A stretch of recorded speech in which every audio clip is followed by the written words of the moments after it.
opening remarks, we have a very special gentleman, and I know for a fact that when he speaks, you will be able to identify the passion with which he does so. I know too that this initiative is as much his brainchild as the other persons involved. Whenever I'm given the opportunity to introduce him, I always go for my line, which is, he is a gentleman of not only words but actions. His name is indicative of not only his youthfulness but his vision for prosperity. Put your hands together as we welcome the Honorable Floyd Green. He's there laughing. State Minister, Ministry of Education, Youth and Information.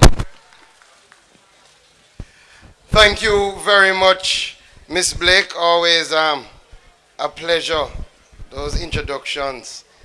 The name not only signifies the youthfulness, but the prosperity we seek.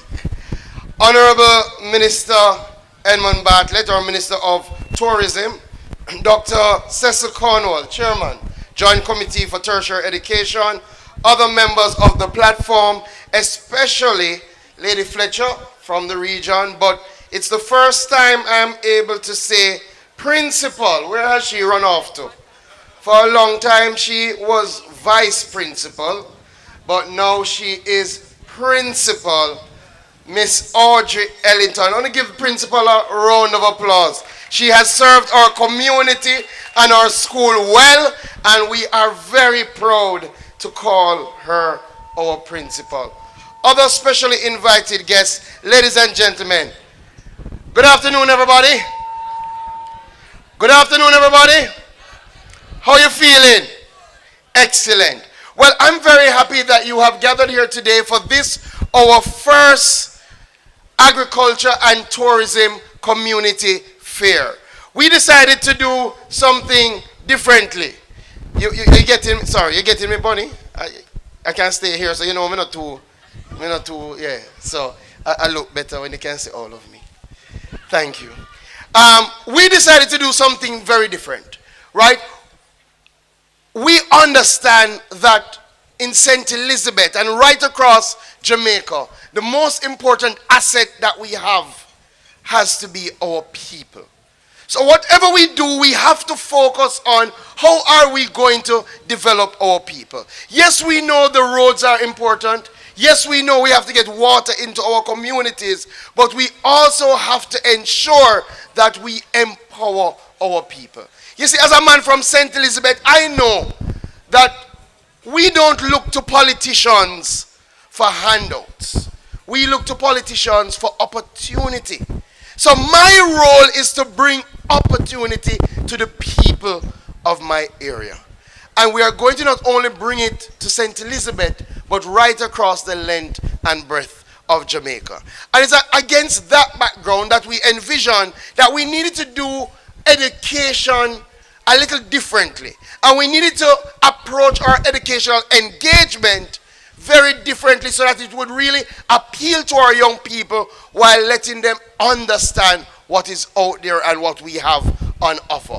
And as such, we decided to do an educational fair here today, but not just a simple educational fair, one that will focus on the things that we are good at in this part of the world. We, for years, have been feeding Jamaica. We are the bread basket of our country. We are the bastions of agriculture. But we recognize that agriculture is evolving, and as such, we have to evolve with the times. Other than that, we have the best community tourism product in the entire world right now. And we want to see how can we marry both of them. How can we ensure that we're not only producing the best tourism product, the best agriculture, but that they're feeding into each other. Hence our agriculture and tourism fair. So we have brought together some of the main players. And as you go around, as you interact, you will see the new Heart Trust NTA. You will see our Center for Occupational Studies. And you will see all the good work we're doing right across the tourism sector as well. There's an exciting booth that looks at heritage tourism that everybody should go and look at. Because our vision is one, to make skill education more accessible to our people. So we are removing the barriers. So by now you should know that yes, Hard Trust has an assessment, but it's not a pass and fail test anymore. When you go to the Hard Trust NTA, we will assess where you are and you will get a program to pursue. But we are going further. We are incorporating now in all our high schools two things. We want all our students to be introduced to entrepreneurship at grade 9 so that they all can stop thinking about becoming an employee but think about setting up their own business. And remember, agriculture is a business. It's not a hobby. It's not something you just do for your family. It is something that can yield real rewards. But additionally, we're now incorporating into our grade 10, 11 curriculums that everybody must be introduced to skills training. The vision that Minister Reed and I have is that when you finish high school, when you finish grade 13, and everybody must go to grade 13. So whether you go to regular sixth form or you go to our CAP program, when you finish grade 13, we want you to have at least an associate degree, something that is marketable, that you can now move into tertiary studies. So that is why we are here today. We have brought together the players, and I'm saying to my young people, when we provide the opportunity, take advantage of the opportunity. One of the things that we'll be doing here today, we'll be offering 50 scholarships for those people who are interested in tourism, especially those who have a level 2 certificate, because the reality now, level 2 is not enough. You have to go a little bit further. We want you to get level 4. So we are offering some international and local scholarships for you to upgrade yourself and to ensure that you have the certification that is marketable not only here, but right across the world. So I'm happy that you have come. I'm happy that you have joined us. Again, this is just one in a series of activities. We started with our job fair because you see the new Hard Trust NTA understands that they can't stay behind the desk.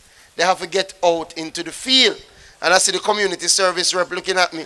You have to get out into the field to ensure that you connect with the people and that they see what we have to offer. So enjoy, participate, and we are going to use St. Elizabeth as the model. St. Elizabeth is always the best parish, not true? We are always number one, not true? Some of you might not know, but the minister who represents Montego Bay, he can't come up here and say nothing different because he got his schooling in St. Elizabeth. The Minister Bartlett is a product of St. Elizabeth Technical High School. So anytime you see him all over the world doing great things, it's St. Elizabeth grew him. That's why I'm so good. And you hear Dr. Cornwall talking, he's also a product. But we want to use St. Elizabeth as the example of how we can set up a tourism and agricultural product that works, where our farmers produce and they have a direct market to supply to, and all the barriers are removed. So it's one seamless process from production to supply to business and to ultimately prosperity. So enjoy today.